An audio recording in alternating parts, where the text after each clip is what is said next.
Welcome to Production Value Matters, the business event podcast, brought to you by Byrne Production Services. Here, we explore the different ways business events can bring value to your organization, the latest technological advances in the event space, as well as providing you with actionable strategies to make a business event a success. Let's create an exceptional event experience.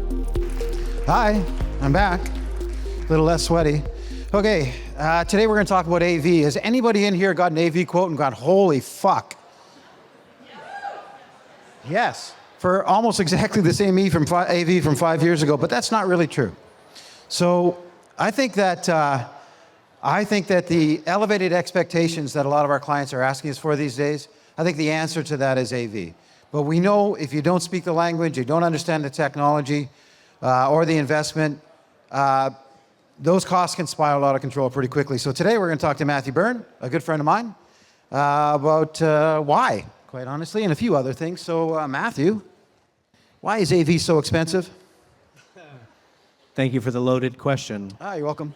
So I was interestingly asked that same question on the floor about 10 or 15 minutes ago. But before I get into that, I want to talk about the fact that a lot of people in this industry don't necessarily know how to buy AV.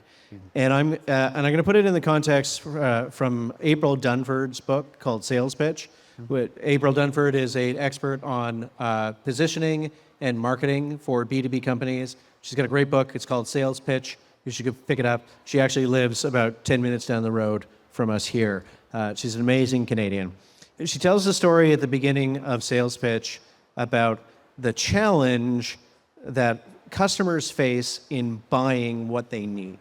She puts it in the context of trying to buy a toilet for her bathroom renovation. So she goes up to her contractor and the contractor says, go get a toilet, we got to finish today. She runs to Home Depot, runs into a salesperson. Salesperson says, sure, the toilets are on the back wall, off you go. So she goes up to the toilet wall and there's 1,000 toilets and she gets overwhelmed as to what toilet she's supposed to pick up. And eventually she sort of gives up and she leaves. She goes back, sees the contractor. Contractor says, you really need a toilet, go back. So she goes back and she meets a second salesperson. And that second salesperson says, okay, this is how you buy a toilet.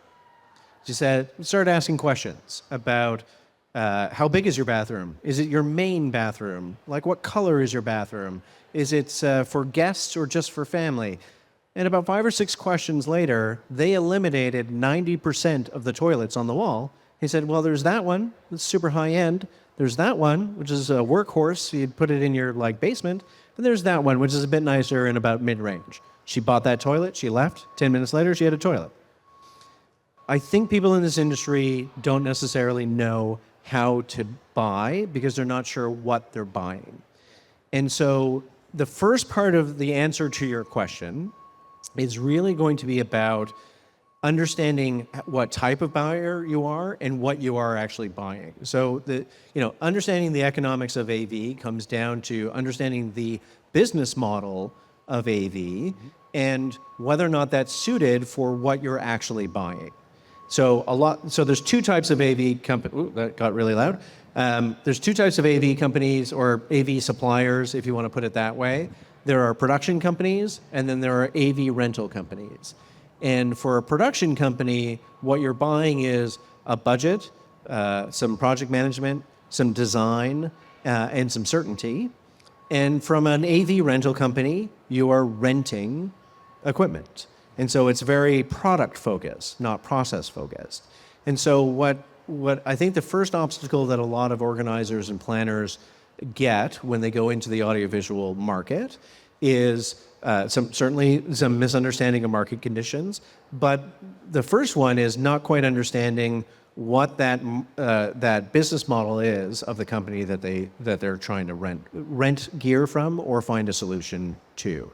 On the rising costs of audiovisual, so inflation is a real thing. It comes down to things like wars and shortages of shipping lanes, and right now, particularly, the rise of AI.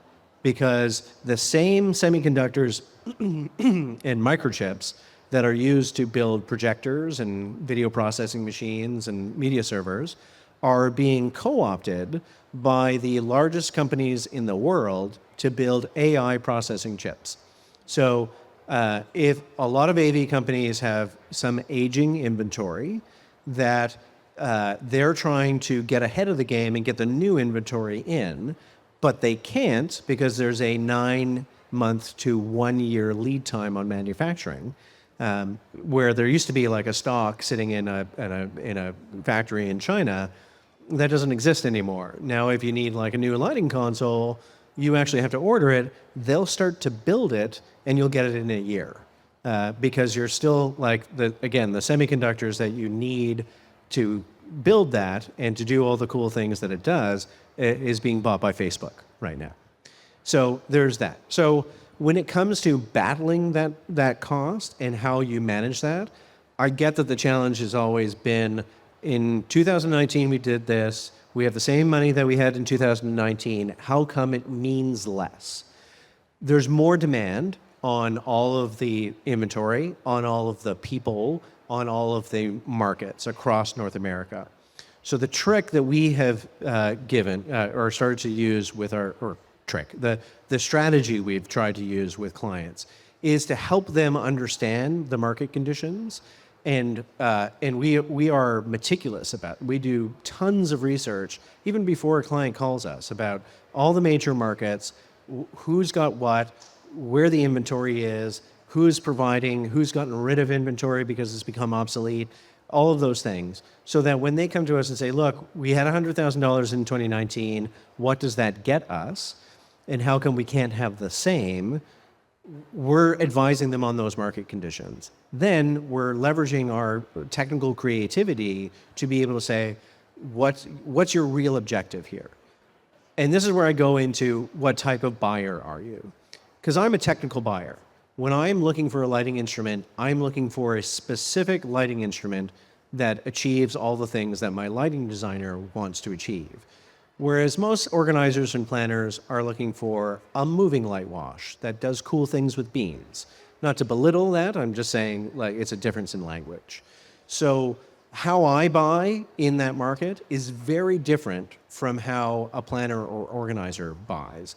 And so 90% of my job is helping to translate that intent of the impact of the event, of the sales meeting, of the big screen, of the cool lights and the flashy, into the technical buy that I would go to. And so a lot of the times, I have a lot of planning and organizational clients who will go in and try to go directly to a equipment supplier or an AV company and expect the budget and concept out of it. And that's coming from a misalignment of buying intent and the buying type. So that's where that friction is starting to come in. Okay. So what's the best practice then? Like how do you know how much AV you need? How do you know that you're getting a good value? Like where do you start that conversation? Like what's the best way to save some money on this? It's really about strategic value for that spend. Mm-hmm. Whereas if you concentrate on a bottom line and it's purely a dollar amount, you're going to be chasing your tail more often than not. And so what we advise our clients to do is to understand what the fixed and variable costs are. Mm-hmm. So once you get to a final design of your sales meeting or your kickoff or whatever it might be, there's a fixed cost, and that's the equipment cost, barring any major addition. But your variable cost is your labor, is your transportation, is all of those things that cannot be locked in because they vary throughout the execution of an event. So by maximizing our fixed costs and trying to minimize the variance on our variable costs is how we help save clients money. That being said, again, back to the creative technologist, if that's a word that we could use, we are advising clients about, well, you want big 4:1 video on this very impactful visual that doesn't need to be an LED screen. that can be projection, that can be scenic, that can be much more sustainable technology that might be 5 or 6 years old, and we know who owns that 5 or 6 year old technology within that market. So that's how we're going to leverage the value into minimizing those fixed costs so that we have more room for the variable costs. And then further to that, really understanding how we can mitigate those variable costs going throughout the program. That's interesting. I'm curious, is technology going to bring some of the prices down? Like, are we seeing that at all? You know, I talk a lot about elevated expectations. A lot of those expectations are being driven by social media, which is, you know, presenting experiences that people have no idea how much they cost.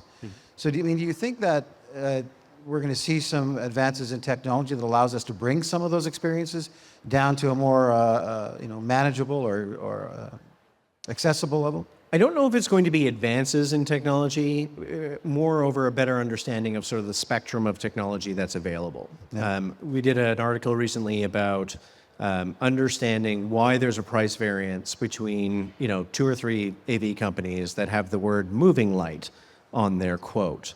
And really it's about understanding that there are 4 types of, and we use moving lights as an example, but 4 types of grade that one AV company or another may have.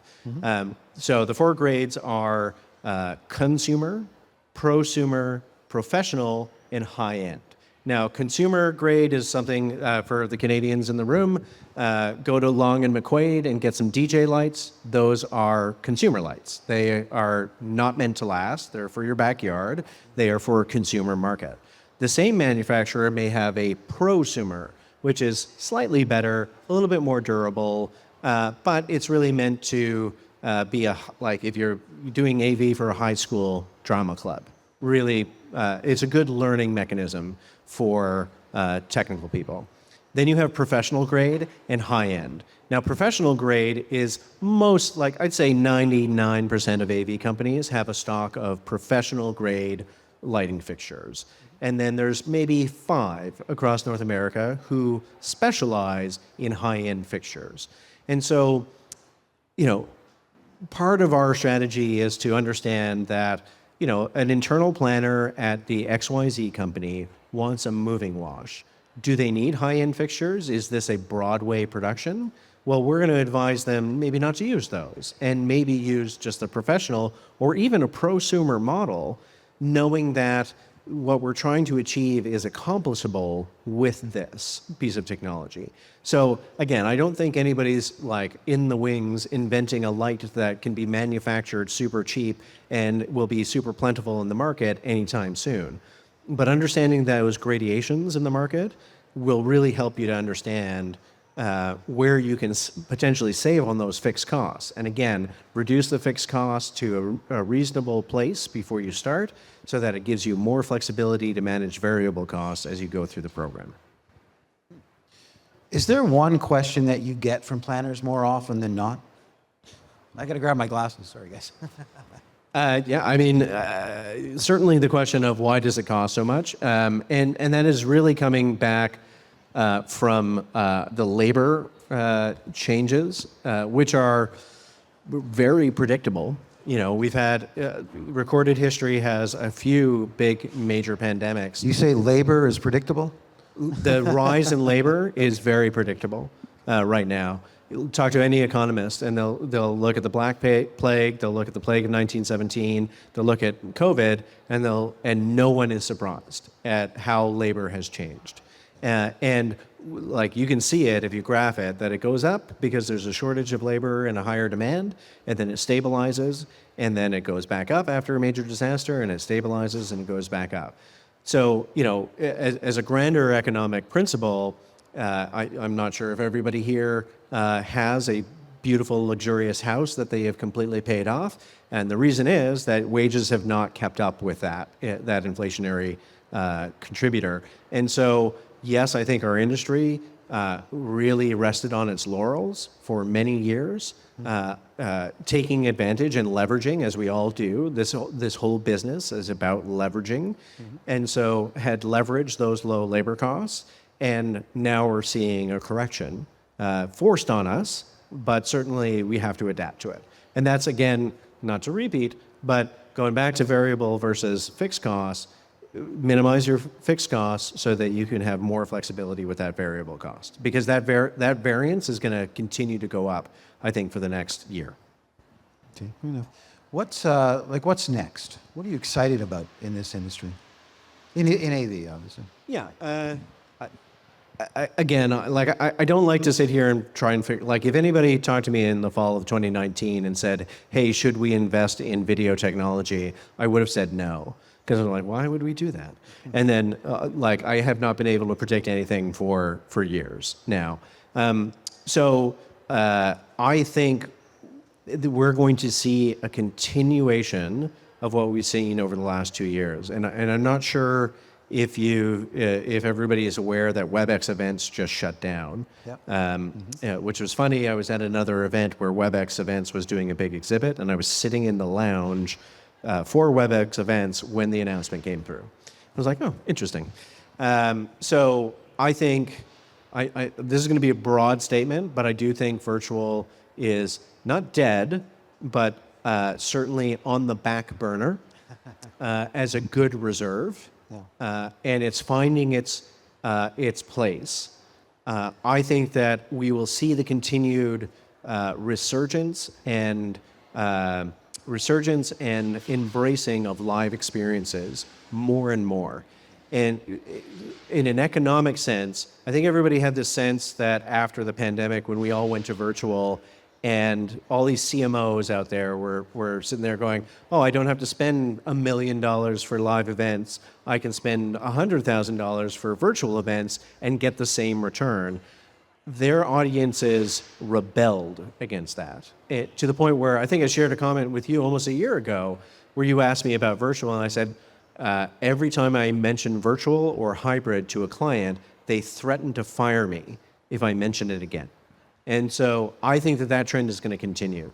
Las Vegas after F1 went through, had turned away so much business that because the live business had resurged so much that they were turning things away en masse. Not like 10% of failed inquiry. This is like 50% of every inquiry is being pushed away because they just can't handle it anymore.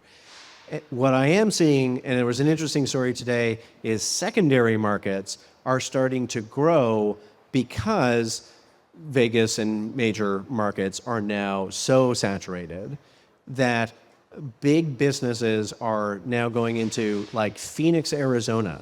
It's a big semiconductor investment area. Talking about semiconductors that are delaying supply coming into the market, they're building semiconductor factories in Arizona. And so Phoenix decided, we're going to renovate our convention center. We're going to build 5 more hotels and their stated objective is to be a Vegas light. And I think that those secondary markets are going to be interesting places to, like, all of you are going to be flying to Phoenix at some point in the next 5 years, I guarantee you. Okay, well, I actually think that the comment on the secondary markets, I think, is certainly valid. We see that in Canada as well. I love Toronto, but it's not always easy to do business in downtown Toronto.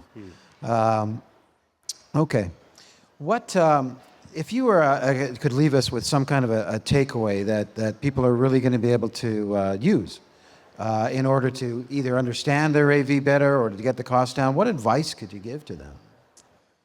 Again, I go back to the understanding who you're buying from and their business model. And so here's a little inside baseball. Should we call you early? Yeah. So here's a little inside baseball.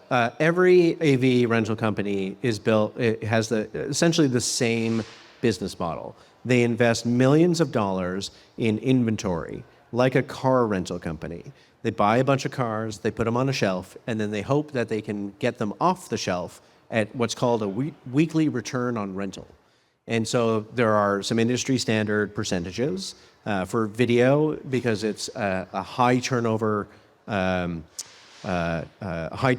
department within an AV company. Their weekly return on rental, like the average, is 3.46. So 3.46% of the value of said asset needs to come in as weekly revenue for them. When it comes into lighting and conventional lighting, like the Source 4s that are all blinding us right now, those are at a 1.5 to 1.7% weekly return. And so by understanding that that's what an AV company is trying to get, that's the thing that they want you to satisfy as a customer, you can use that as decent leverage for things, right?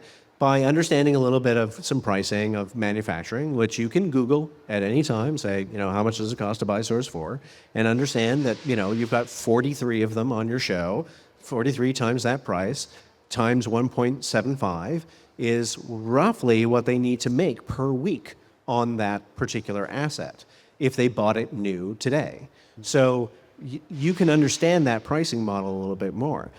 Video, as I said, is at 3.5, 3.75% per week.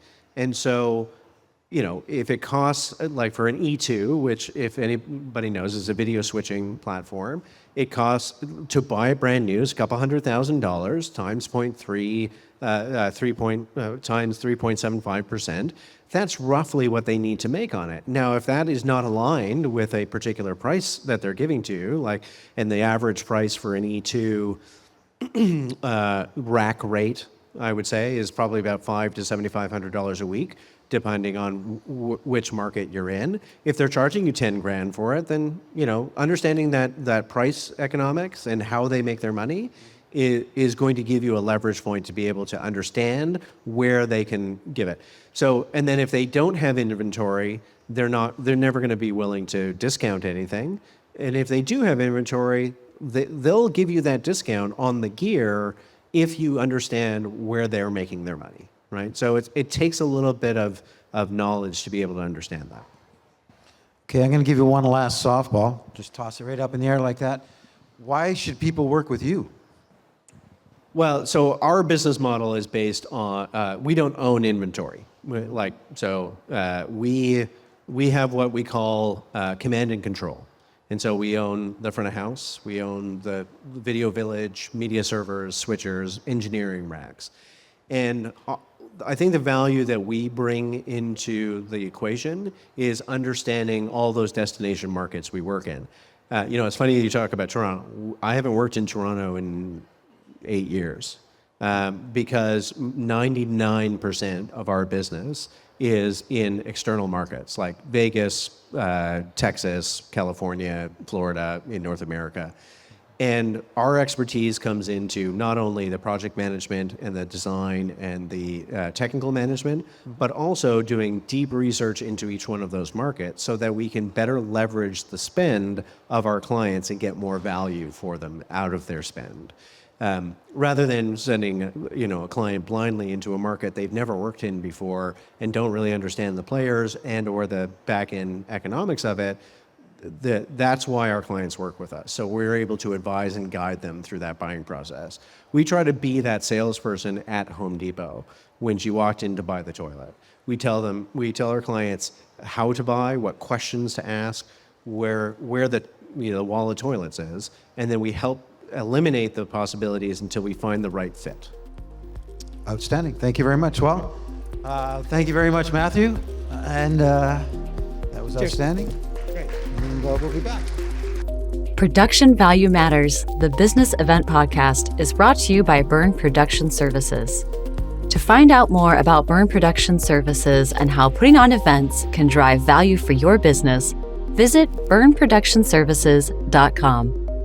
Make sure to click subscribe so you don't miss any future episodes. And on behalf of the team here at Production Value Matters, thank you so much for listening.